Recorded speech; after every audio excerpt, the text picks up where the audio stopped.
warahmatullahi wabarakatuh. Perkenalkan, saya Sriyongsi dengan NIM 2122084. Saya merupakan salah seorang mahasiswi dari UIN Syekh M. Zamil Jambek Bukit Tinggi.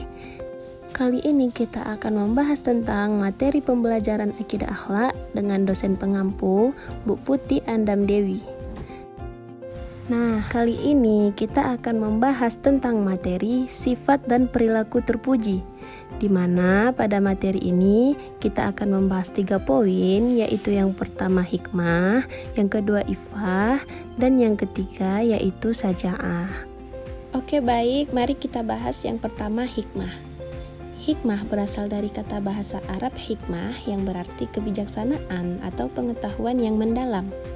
Jadi, hikmah adalah kebijaksanaan atau kemampuan untuk memahami sesuatu secara mendalam dan membuat keputusan yang benar berdasarkan ilmu, pengalaman, dan kebenaran.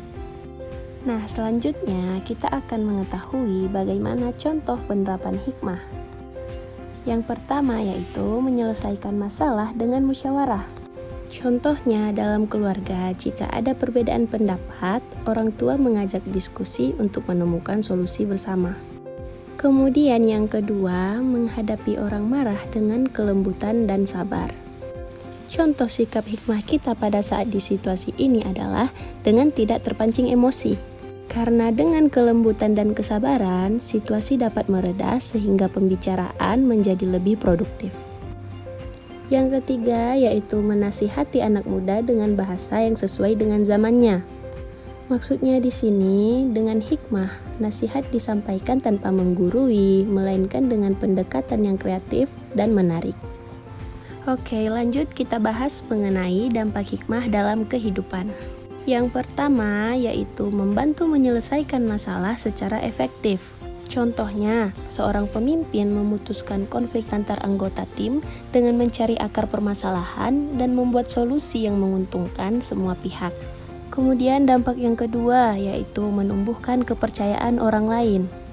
Contohnya, seorang teman yang selalu memberikan nasihat yang tepat pasti akan dihormati dan dijadikan tempat curhat oleh teman-temannya. Kemudian dampak yang ketiga yaitu membawa kedamaian dan keharmonisan dalam hubungan sosial. Contohnya bagaimana? Nah, kita ambil contoh yaitu misal seorang mediator keluarga menyelesaikan konflik warisan dengan memberikan solusi adil sehingga semua pihak merasa puas. Jadi sama-sama diuntungkan dan tidak ada yang merasa dirugikan. Nah, selanjutnya kita masuk pada poin pembahasan yang kedua yaitu ifah.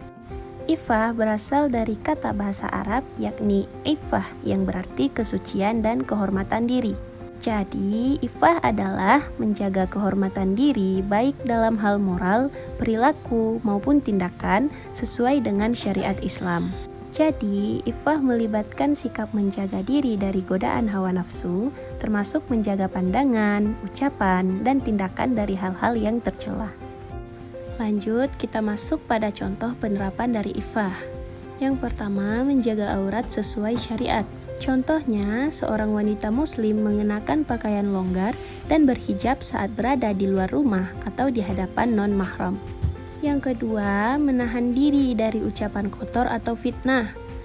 Nah, misalnya dalam sebuah diskusi panas, seseorang tetap memilih berkata hal-hal yang baik dan tidak memfitnah meskipun ia merasa tersinggung. Dan yang ketiga, tidak mengambil barang yang bukan haknya meskipun dalam keadaan sempit. Misalnya bagaimana? Seseorang yang sedang kelaparan tidak mencuri makanan di warung, tetapi memilih meminta bantuan dengan cara yang baik-baik. Nah, selanjutnya kita masuk kepada dampak ifah dalam kehidupan. Yang pertama yaitu menjaga kehormatan pribadi. Contoh, seorang individu yang selalu berpakaian sopan dan berbicara dengan santun pasti akan dihormati oleh masyarakat di sekitarnya. Kemudian yang kedua, menghindarkan diri dari konflik sosial. Contohnya bagaimana? Nah, misal dalam sebuah perdebatan, seseorang memilih diam daripada membalas kata-kata kasar yang bisa memicu konflik lebih besar. Kemudian dampak yang ketiga yaitu meningkatkan rasa hormat dari orang lain. Jadi, orang yang menjaga iffah akan lebih dihargai karena sikapnya yang mulia dan terpuji. Jadi kesimpulannya, hikmah dan iffah adalah dua sifat yang sangat penting dalam membangun kepribadian Islami yang kuat.